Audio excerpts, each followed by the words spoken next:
All right, so let's get started here. All right, here's what we're going to do. We already kind of covered the first part of this, but before we get to the video, how many here have ever worried about what other people think of you? How many are not willing to raise their hand because you're worried about what other people will think of you if you raise your hand? Okay, so liars. We all have, okay? Now, I won't have you get a number, but I want you to think. On a scale of 1 to 10, how much of a problem is that for you? Is it like 10 would be the biggest? This is like a huge problem. Like it controls my life, you know. And 1 would be, okay, from time to time it does have an impact. It does. It impacts every one of us, okay. I mean, but some more than others. So I just want you to think about that, because that determines a lot of times, even as I was mentioning as far as singing in front of you all. I want to take you back to 2005 and 2006. I got saved at the end of 2005, and for all of 2006, you would have not heard a note come out of my mouth here in church, because I didn't want people to, I was conscious, you know, what people would think, all right? And it took a while to change. What do you suppose changes the thinking where you can overcome that fear? Where you could sing out and you're not worried about what others think. I would say confidence in God. You know, when you're singing, you're praising Him. Yeah. So who your audience is when you're singing, right? You're singing to the Lord, okay? That was the determinant. That was the change. It's like, okay, this is not about everybody else. This is worship, and this is praise, and it's for Him, and He's pleased with it. And so, I forgot the second point.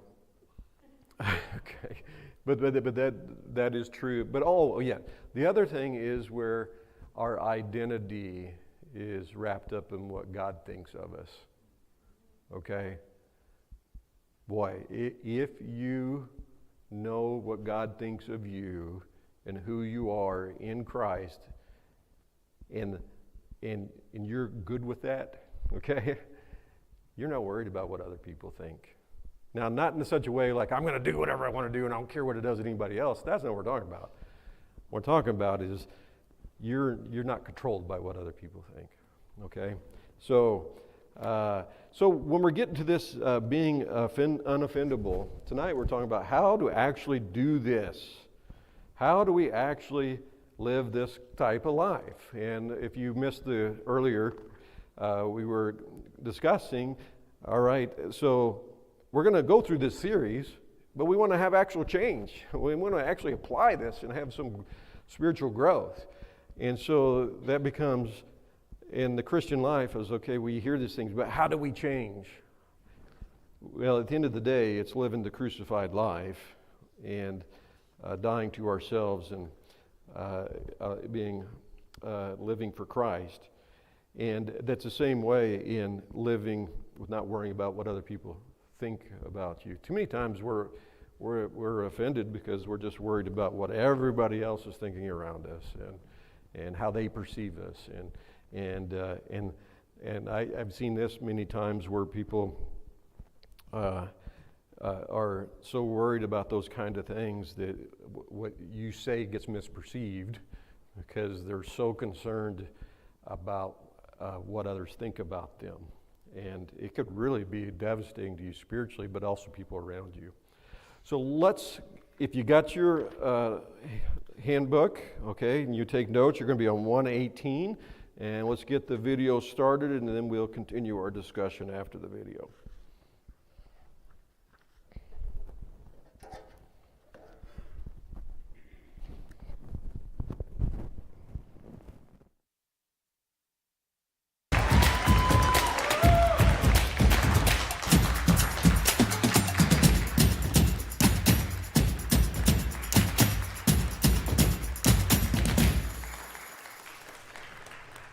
guys ever see these renovation shows?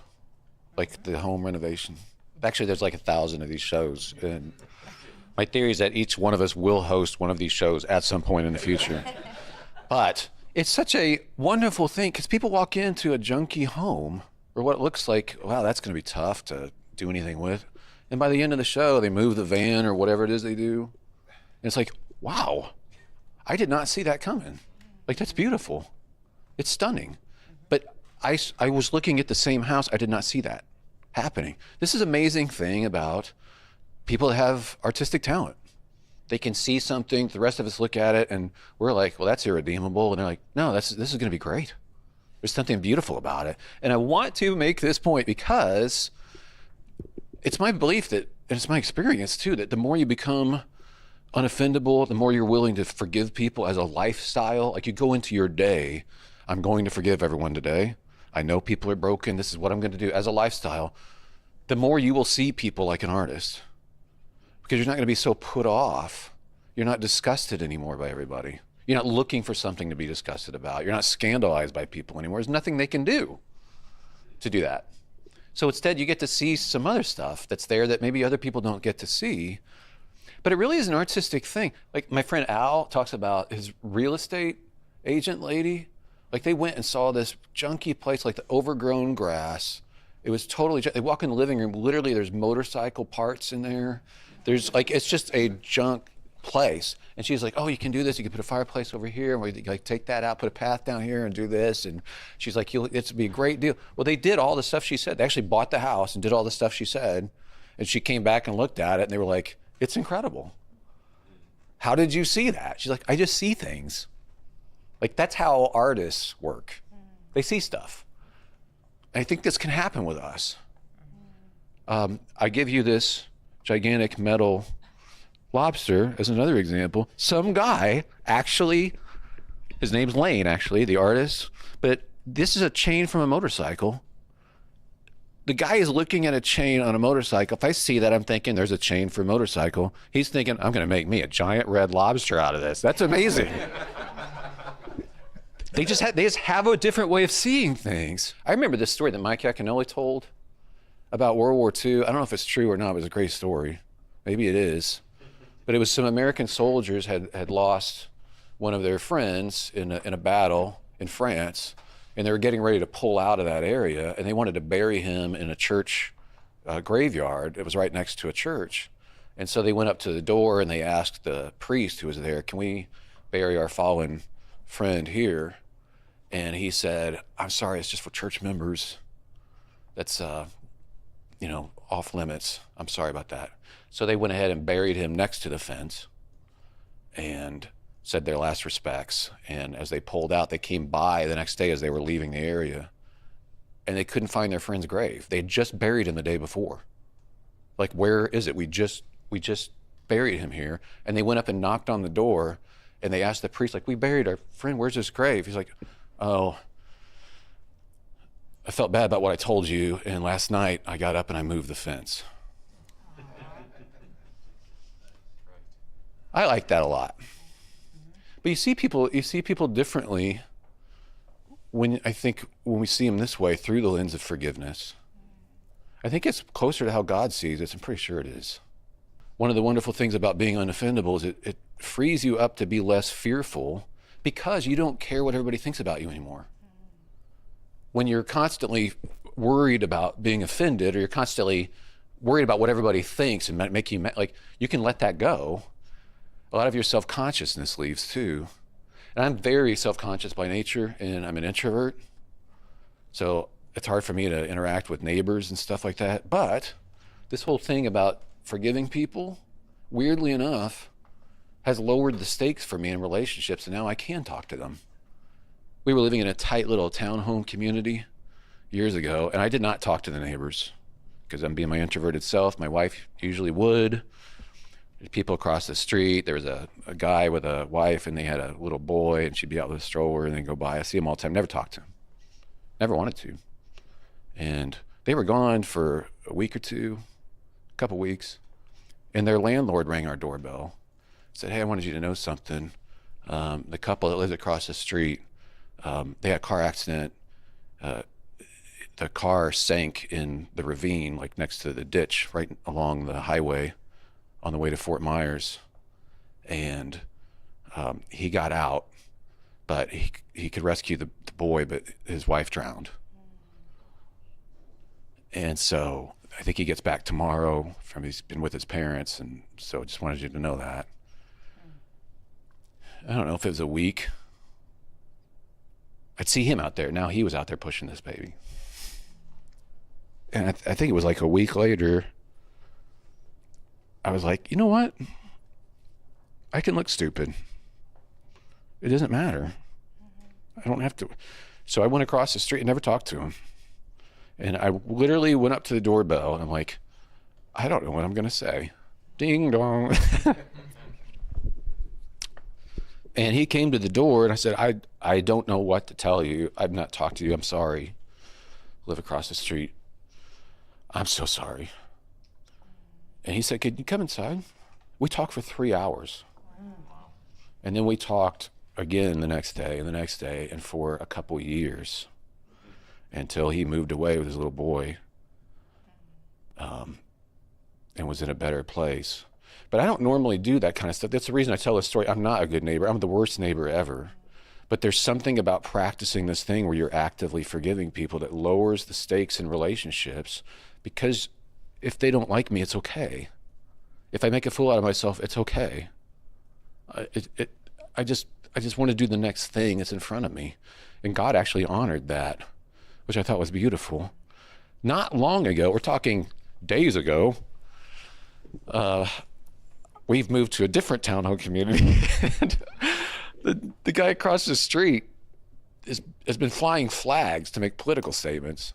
And it's been freaking out our neighbor friends. I have not talked to this guy, but they're freaked out. And I don't know this guy. He's a big guy. He's awesome, I guess. But I don't know him.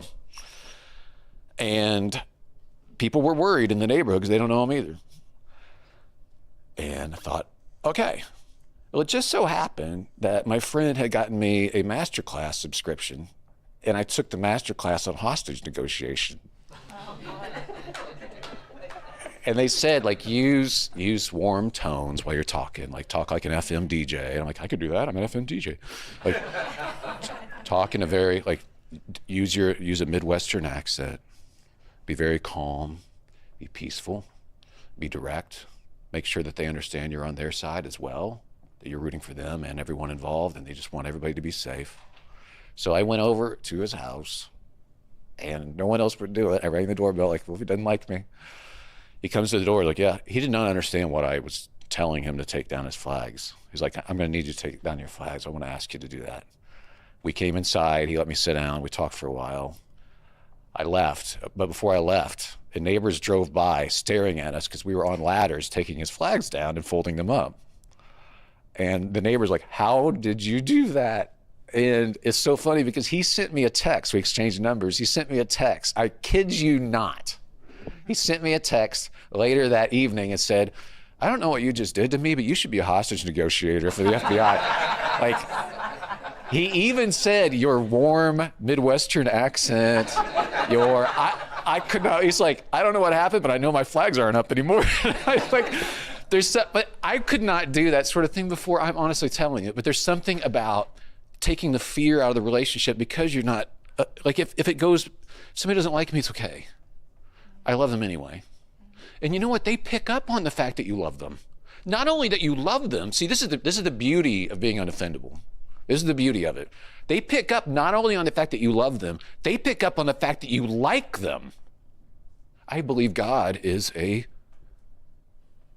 he's a person artist.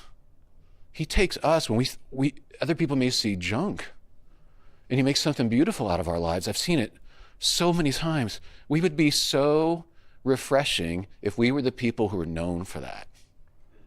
Something weird about that guy. He actually loves me. There's something weird about that. He's a Christian, but I feel comfortable. I can tell you this too. Like, I am very pharisaical by nature. I am a judgment guy. I'm a logic machine.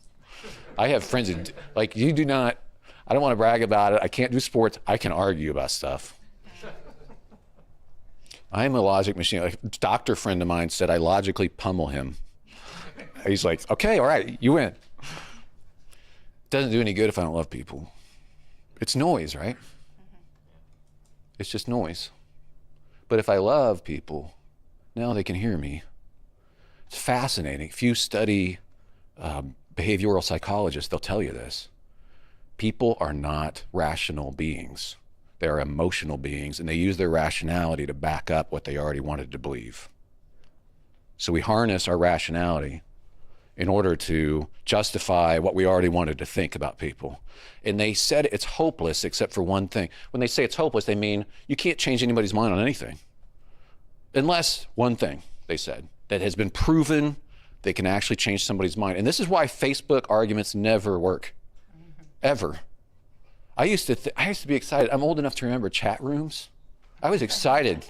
Remember chat rooms were coming on? It'd be like, oh, you can discuss religion or atheism or science or what. Like, this is going to be great. The exchange of ideas. This is going to be wonderful. I'll be able to type in and exchange ideas. It was just all like LOL, JK, Jill, all that stuff. No ideas. Just yelling at each other and that kind of stuff. But Facebook arguments don't work because it's missing this thing. They said the thing that will help people to finally be able to turn their minds on something is relationships.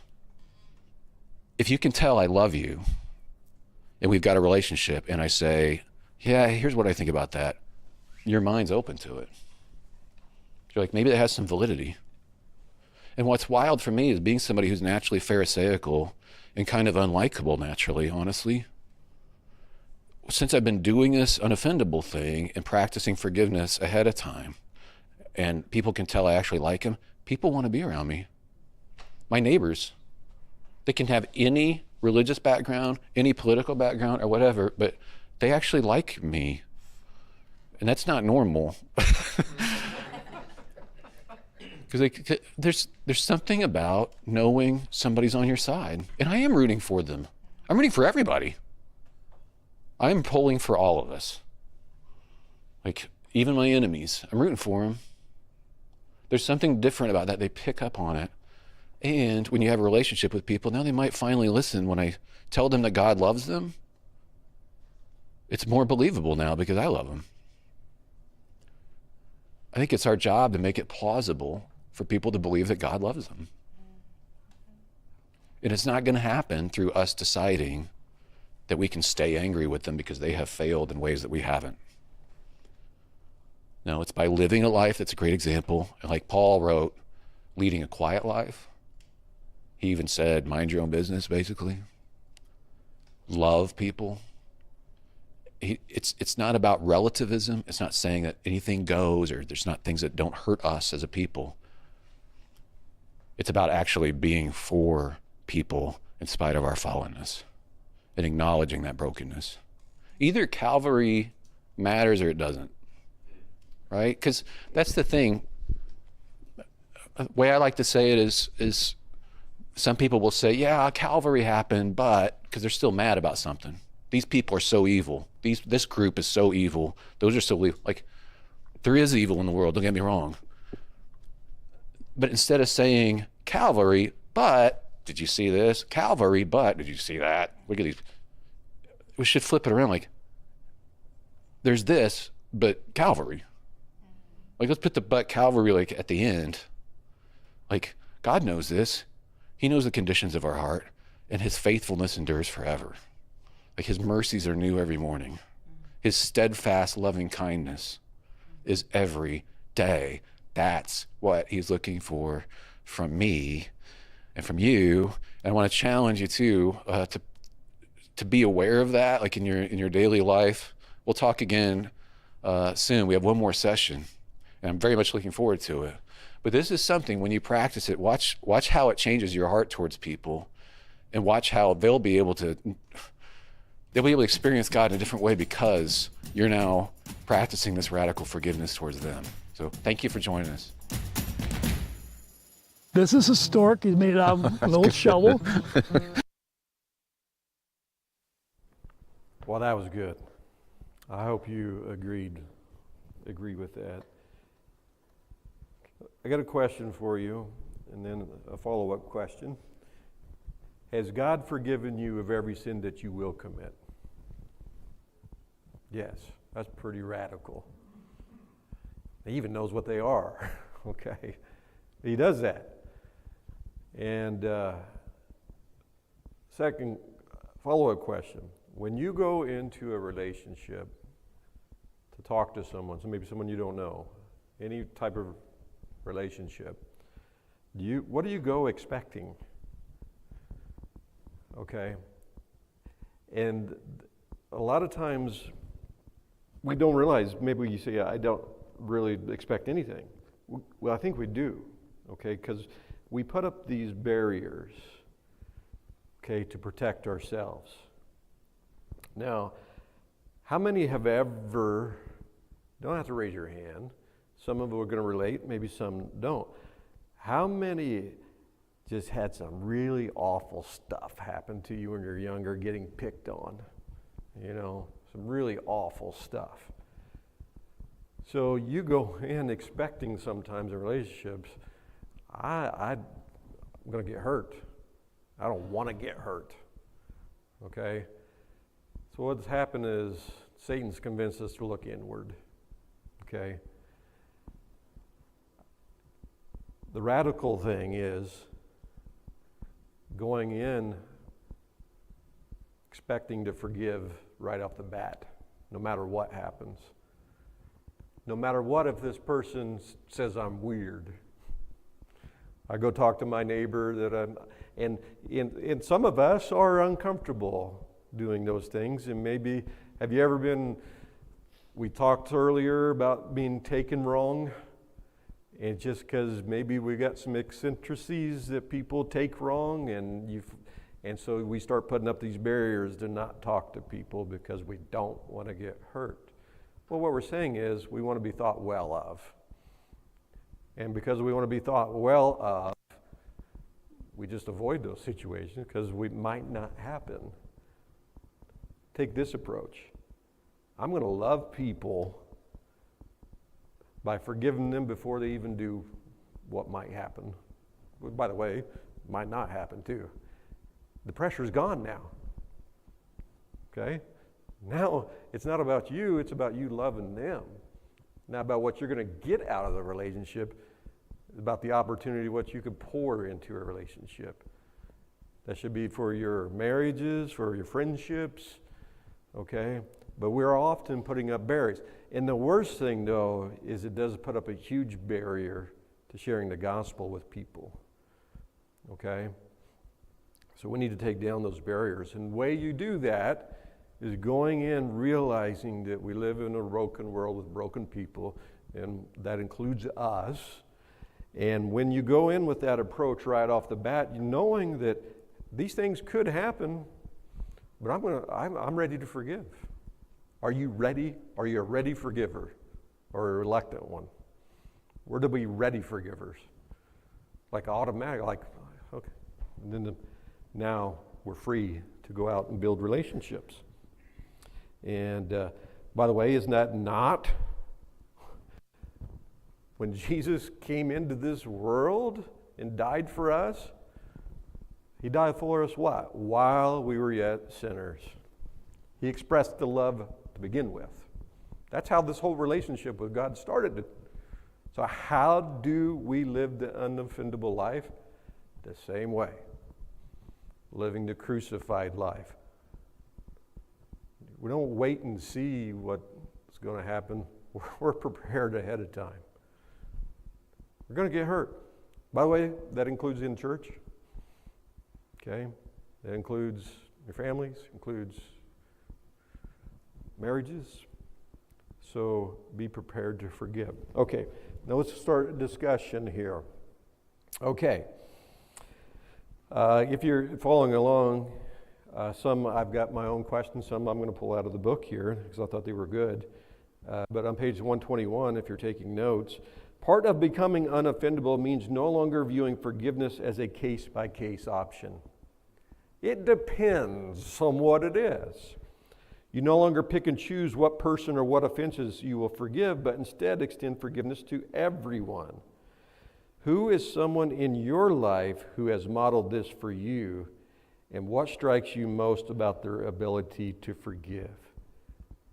Do you know somebody that you just, they just, it seems like they just forgive? You know anybody like that? I do. I know a few people like that, but anybody?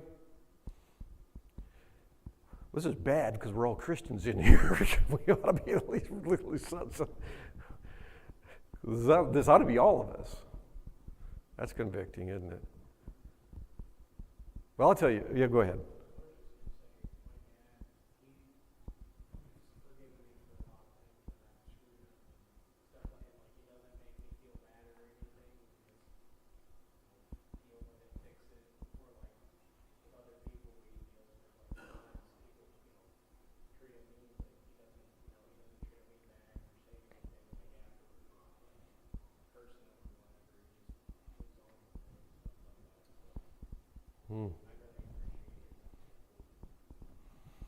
Wow. Good example, right? Anybody else? Well, I know somebody, I'm not going to share the name, but this guy, I mean, he seems like if you tried to offend him, it'd be really, really hard, okay? And it's like he's forgiven you ahead of time. And but I know it's not easy. But I've seen it in this man's life, joy, abundance of joy, abundance of giving to others. And but this man, I'll give you an example of the radical forgiveness. His wife left him, divorced him. He didn't want it, but she did. And they had some kids. And so he paid child support. And probably some of that might have been alimony. And then the time where that gets cut off, most of us would be like, yeah, all right, done with that. Good luck to you. You're done with you. Well, that time came. The kids, he no longer was obligated to. You know what he did? He kept sending money to her. Whoa, how many of us would do that? How many of us say, you're a fool for doing that? Most of us would think that. But he did it. I'm telling you what an example. But that is so contrary to our human nature that we think it's foolish. Well, what does the Word of God say about the cross? That the Greeks thought of it? Foolishness. That's just foolishness. To live that kind of humility, that's foolishness. But and we think of okay, I'll give you another example. Same guy got taken advantage of a couple different times financially. I was more upset by it than he was. And I'm like, what's wrong with you? You need to be upset. He's like, oh, those things happen. Is he gullible? Or is he Christ-like? I don't know. He's got a lot of joy. He's got a good testimony, good witness. But to us, it's foolish because it's so different than the world. That's what we're hearing about. Don't let your own thinking, my own way of thinking, to think this is a foolish thing to do. Because we still want to put the barrier. There's no way I'm going to allow myself to get hurt. So I'm not going to get out of my comfort zone and establish relationships because I don't want to get hurt. And it hinders our gospel witness. But we need to recognize that. And that's not just for you, it's for me, because it's so rare, but it doesn't have to be. So how do we do this? The foolishness of the cross. Sunday we heard David preach. Say he preaches himself to himself the gospel daily. Do you know what does that mean? Let me, first of all, I don't want to presume that we know what that means. What does that mean to preach the gospel to ourselves daily? Is he getting saved every day? He's not getting saved anew every day. Go ahead.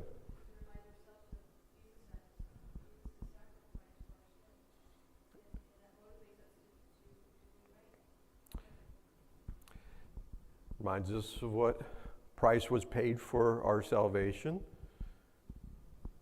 What else, though? Which is, it's just the same, it's just taking another step forward on that. That he loves us and he never leaves or forsakes us. Sure. That there's something happened, okay? Who else died on the, go ahead. How can he forgive us if we can't, forgive others? I think it's just a reminder of, I guess, what he's already done for us, and so why can't we be that light and that example of him? Please, Lord. That's true. These are all true, and it's true that these all are part of it, preaching the gospel to ourselves. There's another part, too. Yep. We're in need of his grace. Mm-hmm. Even our best days, we're in need of his grace as much as what we would be in our best days. Hmm. And when we understand that, in our relationship with the Lord, and what he has done for us, the fact that he died on the cross of Calvary for our sins and forgiven us, and like we mentioned before, all our sins. Mhm. He knows he's already forgiven sins we haven't committed yet.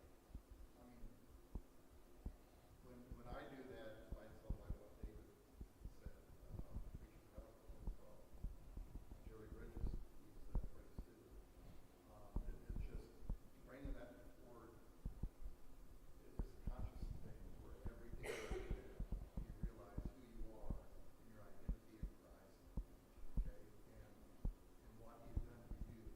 And then you go out and you live your life in that fashion where other people can see Christ in you and you forgive them. Mm-hmm. In that 100%.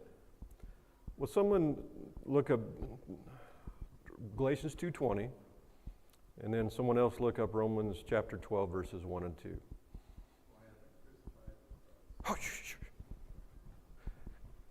Galatians 2:20. Who, someone gets it, raise your hand, and then we'll have you read Galatians 2:20.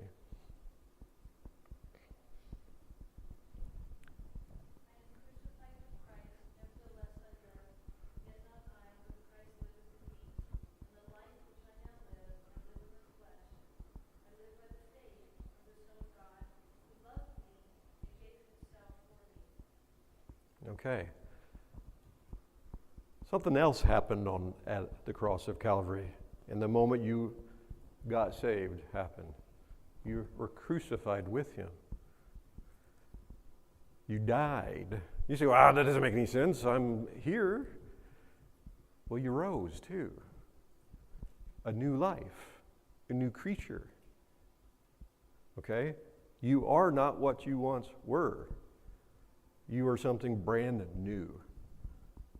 So preaching the cross to yourself is reminding you of your new identity, and which is what Steve mentioned. But you were crucified, and something happened. Your sin was nailed to the cross. Okay? And you were given Christ's nature. You were given his record. You were his righteousness at the moment. You have that. I'm crucified with Christ. Nevertheless, I live. Yet what? What does it say? Not I. You have Christ living in you. Right? So can we do this? Because Christ liveth in me, I can. So when we preach the gospel to ourselves daily, it's reminding ourselves of the crucified life, about who we really are. And it's the resurrection power that gives us the ability to live the Christian life. But now someone read Romans 12, 1 and 2. I beseech you, therefore, brethren, by the mercies of God, that you present your body a living sacrifice, holy, acceptable unto God, which is your reasonable service. Okay, stop there. Did you guys hear that? Read it one more time, a little louder. I beseech you, therefore, brethren, by the mercies of God, that you present your bodies a living sacrifice, holy, acceptable unto God, which is your reasonable service. Okay, so daily presenting ourselves for Christ's service as a living sacrifice. Today, anew, I'm crucified with Christ. Today, I'm living for you. Preach the gospel to ourselves daily. Presenting a willingness to do God's will today. And what's the next verse? And be not conformed to this world, but be ye transformed by the renewing of your mind, that ye may prove what is good and acceptable and perfect will of God. Okay, so we've got to remind ourselves, okay, who we are in Christ, what our purpose is here, and we need to preach this message to ourselves daily, the crucified life. So a lot of times what we focus on is on the fruit that we want and on the things that we want to change. None of those gives us the power to actually do it. That's why you've got to preach the gospel to yourself, because that's where the power is, to do this. So we're talking about being able to live unoffendable. It's not pie in the sky stuff. But you're not going to do that if we don't preach this to ourselves daily, okay?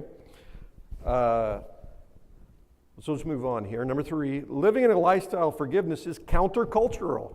Read that verse 2 again. You still got it? Verse 2. Yep. And be not conformed to this world, but be ye transformed by the renewing of your mind, that ye may prove what is good and acceptable and perfect will of God. Okay. So what's it saying? Be not be conformed to this world, which thinks this is foolish, to allow, like, you're going to allow people to hurt you? No, we're not allowing it. We're not,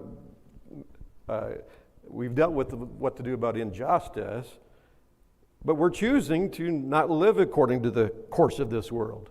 We're choosing a higher plane. We're choosing something better. So living a lifestyle of forgiveness is countercultural. It goes against our human instincts, our flesh. So in your experience, what have been the biggest obstacles that have hindered you from viewing the world through the lens of radical forgiveness? Another word to put it, what has to change in our belief, what we believe, for this to happen? Can I just make a comment on verse 2 there?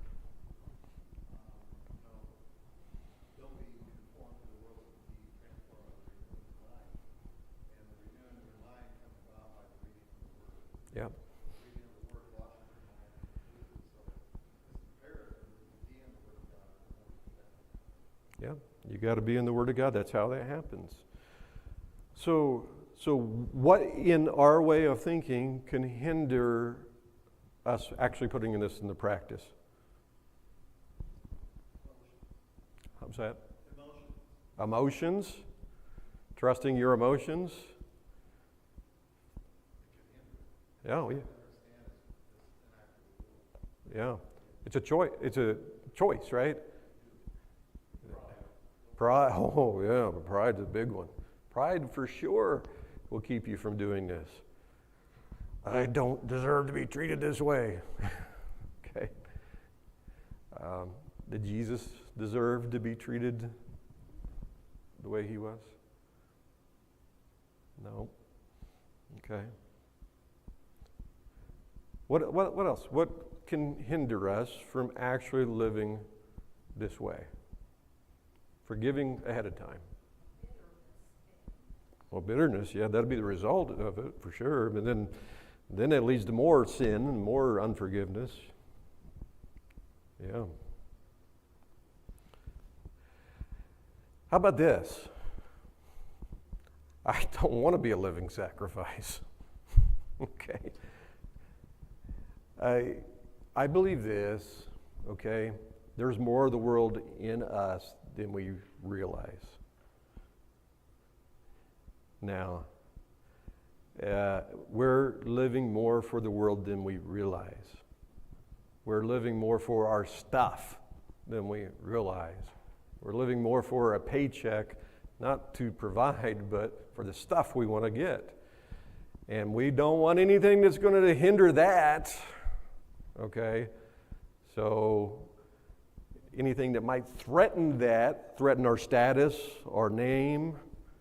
Can you live with the thought that someone doesn't like you? How many would not be able to sleep knowing that someone doesn't like you? I mean, that'd be a problem for a lot of us, right? But that's the pride of life. That's of the world. How many would have a difficulty someone else getting a promotion over you that they didn't deserve, or you don't think they deserved? Maybe it was unfair because they promoted their best friend and skipped you over because they don't like you, and you think, well, it's because they got a better personality, and this just isn't fair, that's just not right. Okay? That's the world's thinking. It's not fair. It's true, it's not fair, but we're not of this world. Okay? But if we're going to live for this world, we're going to have trouble with that. Does that make sense? Okay? More of the world is in us, the world system, and we're living by that system, and this is why this seems foolish to us. It seems, that's why we immediately think that I don't want to be a doormat. Was Jesus a doormat? No. He volunteered. He gave up his life. We're to give up our lives as a living sacrifice for his will, for his name's sake. And then when you stick out for being different, where you don't get all worked up when someone gets promoted over you, for instance, like that, and you maybe you did deserve it, but you bring in a cake and celebrate for them, well, that's in the world, isn't it? How many of us could really do that? Well, you can, but it's a choice. But we choose many times to live just like the world. And Steve said it, you're not going to be different. First of all, preaching the cross to yourself daily, but also being in the Word, because we would default to thinking that way. Okay. Do you know someone that you can be around and be yourself without worrying about what they think about you? That you know, even if you say something dumb, they're going to laugh with you, but they're not going to make fun of you. They're not going to go talk about you. They're not going to come down on you. You guys know, I know people like that. You guys know people like that? Do you like to be around people like that? Okay. Are you people like that?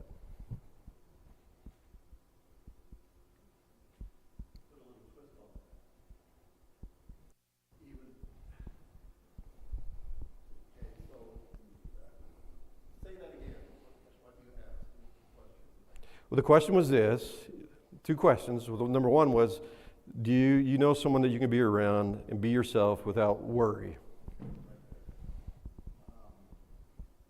You ought to be yourself around people, whether they like it or not. Just be yourself. Okay? We tend to congregate around those that will let us be ourselves. And then if we're around people that we perceive that won't let us be ourselves, then we can't. We're not being authentic. You know what I'm saying? Does that make sense? So we need to be, don't worry about what other people think. You have some people that will accept you as you are, but even those that aren't, still be who you are. Yeah.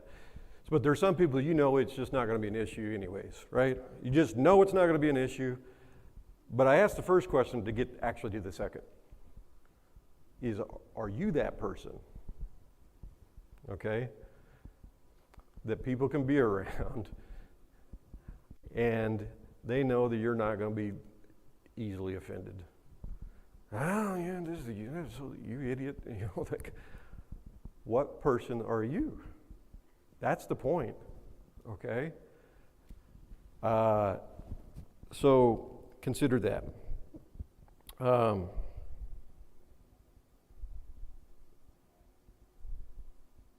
Okay. I want to have time for one more. I want to get a good one here.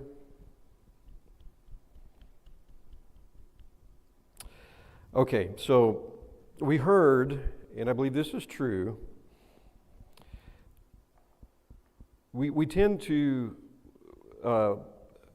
convince ourselves what we believe is true, and we just look for things that are going to affirm what we believe, and we're going to pounce on anything that might threaten that. And it can be really difficult to see change. And has anybody relate to the Facebook arguments? Has anybody ever seen, you might win an argument, or you probably most likely got unfriended, okay, or something like. But what is our goal in witnessing to people, in engaging in relationships? So what is most effective in changing a person's mind? You say it? Love. Love. I believe so. So one of the focuses this year, we've been focused on different things for a while, but there's always been compassion for people, hearts of a compassion. How are you going to have a heart of compassion for people where you go in, even sharing the gospel with them, you can do it with no compassion. It's like, you're a sinner, you need to get saved, and here's how to get saved. If you don't, you're going to hell. With no compassion, right? Just all truth. How can we have compassion for people that we go out to develop relationships with and share the gospel?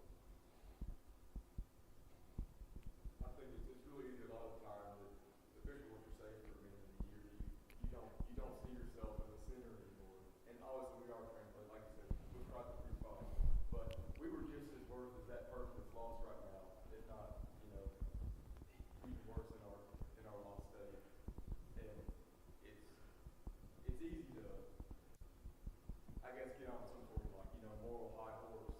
But if you can humble yourself and kind of remember that, God, if God can forgive me, He can definitely forgive the lost and the sinner. It's easier to have that love and compassion for them, I feel like. Yeah. And another way would be, and that's exactly true, first reevaluate yourself, okay, in light of the cross. And then secondly, see people the way God sees them. Do you see people that in such a way what God could do with them? Okay? Or do you just see their sin? Do you see the things they do? Or do you see them as this is someone made in the image of God that has value to God? How do we see people? How do we see ourselves? So as we do that, I believe it will give us a more heart of a compassion for people, where we see, hey, this is a lost person doing what lost people do. We're saved people and sometimes do what lost people do. That ought to even more so ought to humble us. So don't be shocked that lost people do what lost people do. But God still loved them and died for them. Right? Just like He did for us.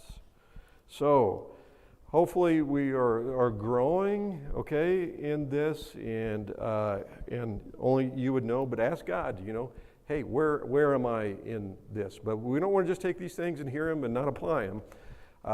And so make a point, hey, I want to start applying these things to my walk with Christ. All right. Anybody want to add anything before we close?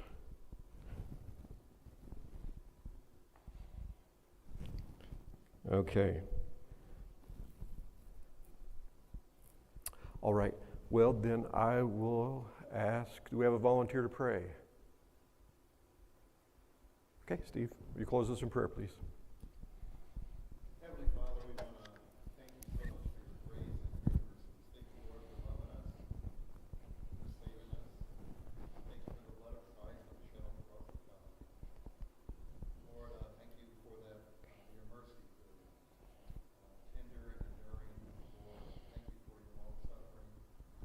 Lord, we know that we're rascals. We know, Heavenly Father, that we're a lot to deal with, but Lord, you're forgiving and gracious and loving. Thank you for that. I pray, Lord, that we would be that as well to other people. Lord, my prayer for all of us is that when we go out to the world, Lord, that others might see Christ in us. The love and the compassion, Lord, that the joy of the Lord would just flow from us. Lord, that we would be different. Lord, that we would be attract people to the gospel. Lord, that they would see that we have, Lord, something different. We have Jesus Christ, our Savior. So, Lord, I pray that you watch over each one of us, and Lord, bring us back safely this Lord's Day. I pray this in Jesus' name. Amen. Okay, thanks for coming. Have a good rest of your